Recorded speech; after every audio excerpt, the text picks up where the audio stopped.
Swastiastu. Halo teman-teman semua, kembali lagi di channel Gongdaew. Jadi hari ini Gongdaew tidak membahas mengenai perkenalan dalam bahasa Bali, tetapi ke hal yang lebih dasar lagi, yaitu membahas mengenai kata ataupun kalimat ataupun bahasa yang sering dijumpai ketika berada di Bali. Nah, bagi teman-teman, ingat tonton video aku ini, ingat like, subscribe, dan juga share apabila ini bermanfaat. Oke, kita mulai aja, check it out. Baik teman-teman, jadi di sini Gongdaew akan menjelaskan mengenai kata, bahasa, ataupun kalimat yang sering digunakan di Bali. Nah, jadi bahasa Bali kata itu adalah kruna. Jadi di sini kata-kata yang sering kalian salah kaprah, yaitu yang pertama dengan kata mbok, beli, gus, dan ge. Jadi beli itu untuk laki-laki, gus itu untuk laki-laki, ge itu untuk perempuan, dan bo itu juga untuk perempuan. Nah, di sini aku akan menjelaskan.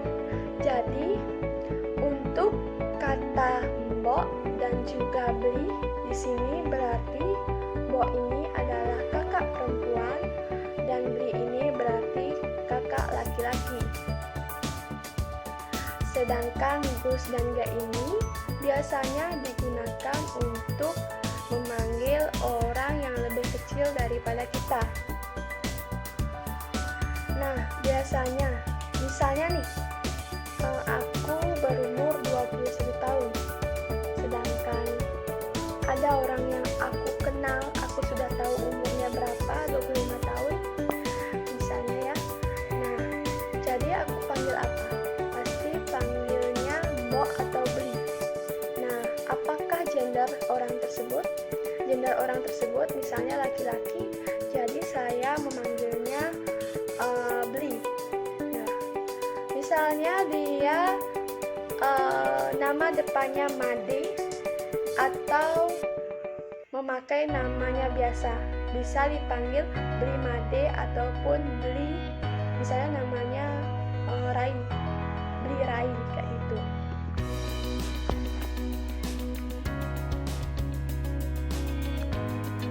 Lanjut, misalnya aku bertemu dengan orang perempuan yang lebih besar dari aku bisa panggil dengan sebutan mbok. Mbok aja, ataupun biar lebih sopan bisa memanggil namanya juga mbok Saras gitu misalnya, ataupun nama depannya mbok Ketut kayak gitu. Nah, sedangkan untuk orang yang sebaya dengan kita, biasanya di Bali menggunakan nama orang tersebut karena tadi videoku kegeser, jadinya mati sendiri. Nah, jadi aku lanjutin ya yang tadi. Jadi misalnya kalau kalian bertemu dengan orang yang sebaya dengan kalian, misalnya teman sekelas atau apapun itu, kalian bisa panggil dengan nama orang itu sendiri ataupun nama depannya. Nah, misalnya saya sendiri. Nah, saya namanya Gongdaew. Bisa kalian panggil Gongdaew ataupun Madi ataupun nama orang itu sendiri, contohnya Rika gitu. Nah, jadi tidak perlu memakai mbok, gus, ge ataupun lainnya. Nah, misalnya kalau kalian bertemu dengan orang yang lebih kecil dari kalian, misalnya aku nih yang sekarang 21 tahun ketemu dengan orang yang berumur 10 tahun, kalian bisa panggil gus untuk laki-laki ataupun ge untuk perempuan. Misalnya namanya Indah, ge Indah kayak gitu. Misalnya namanya Made, ge Ade kayak gitu. Biasanya disingkat. Made itu diambil D-nya belakang. ketut itu dipanggil belakangnya aja kayak gitu. Memang orang-orang Bali itu sering banget nyingkat kata kayak gitu. Misalnya Gus gede misalnya gitu, dipanggil pasti Gus D kayak gitu, atau Gus Ketut, Gus Tut kayak gitu, biar cepet aja gitu, biar ada dua penggalan kata doang gitu. Nah habis itu kalau kalian mungkin masih bingung, kalian bisa tanya di kolom komentar, bisa tanyain ataupun membuat konten yang perlu kalian tahu. Nah selanjutnya yaitu ada hal yang paling kalian sering dengar apabila berada di Bali ataupun berbicara dengan orang Bali. Nah ada imbuhan belakang yang biasanya yaitu no atau ma. Nah no ini semacam akhiran yang ciri khasnya orang Bali kayak gitu loh. Lo itu pasti kayak akhiran ciri khasnya orang Indonesia. Nah mon atau no itu merupakan ciri khas dari bahasa Bali. Misalnya nih, aduh aku gelem no. Nah itu bahasa campur sih masih. Nah artinya aduh aku sakit no itu emang ada artinya, emang akhiran kayak gitu. Nah nih aku sakit lo. Nah itu maksudnya lo itu sama kayak no kayak gitu.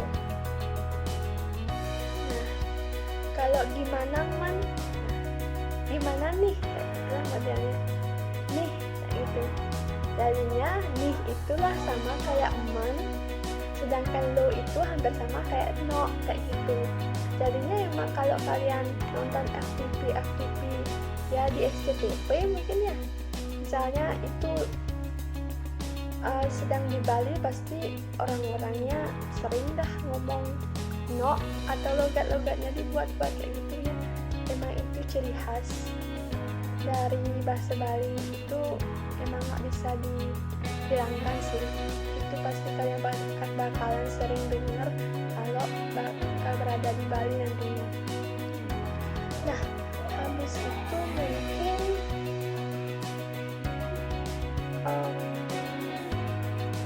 bahasa yang paling kalian terkejut apabila berada di Bali yaitu kata ibu. Nah ibu itu kan bahasa Indonesianya ya ibu. Nah di Bali itu ibu itu ada tiga bahasa, ada tiga kata maksudnya.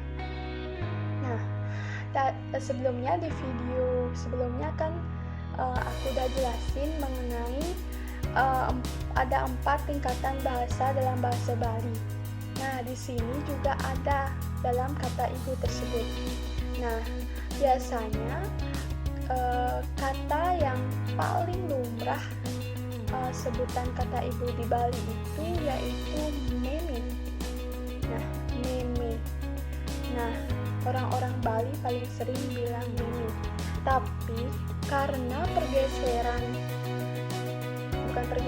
karena berkembangnya teknologi, berkembangnya era globalisasi, kata meme itu sekarang benar-benar jarang banget digunakan, karena orang-orang sekarang, orang-orang yang milenial gitu, dia merasa gengsi ataupun malu untuk bilang meme sama ibunya kayak gitu. Nah yang pertama itu meme, yang kedua yang lebih halus biasanya ibu. Nah ibu ini memiliki arti yang lebih halus dibandingkan meme. Dan yang terakhir ada biang. Jadi biang itu merupakan bahasa yang paling halus dibandingkan dua kata ibu lainnya. Nah, jadi mungkin dari kalian yang berada di Jawa pasti benar-benar terkejut karena mendengar kata meme itu merupakan ibu kayak itu. karena emang berbeda arti. Kalau di Jawa kan beda lagi, ya jangan disebut ya itu.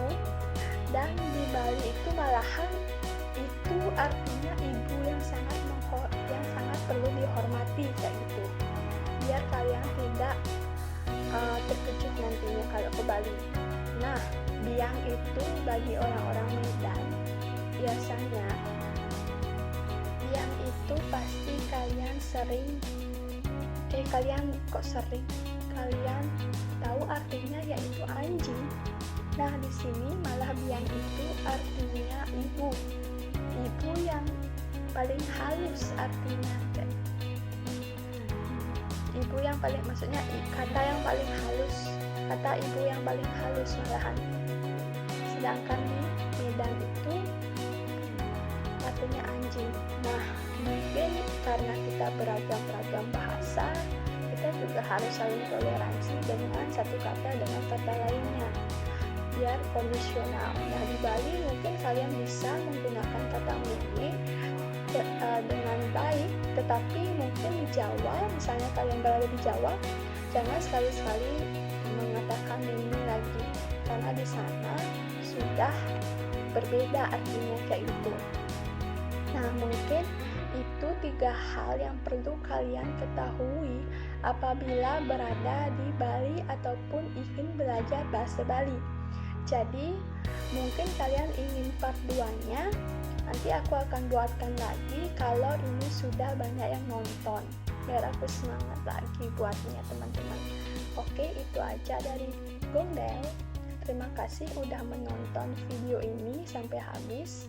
Tetap like, subscribe channel aku, dan share video ini apabila bermanfaat bagi kalian semua. Bye bye.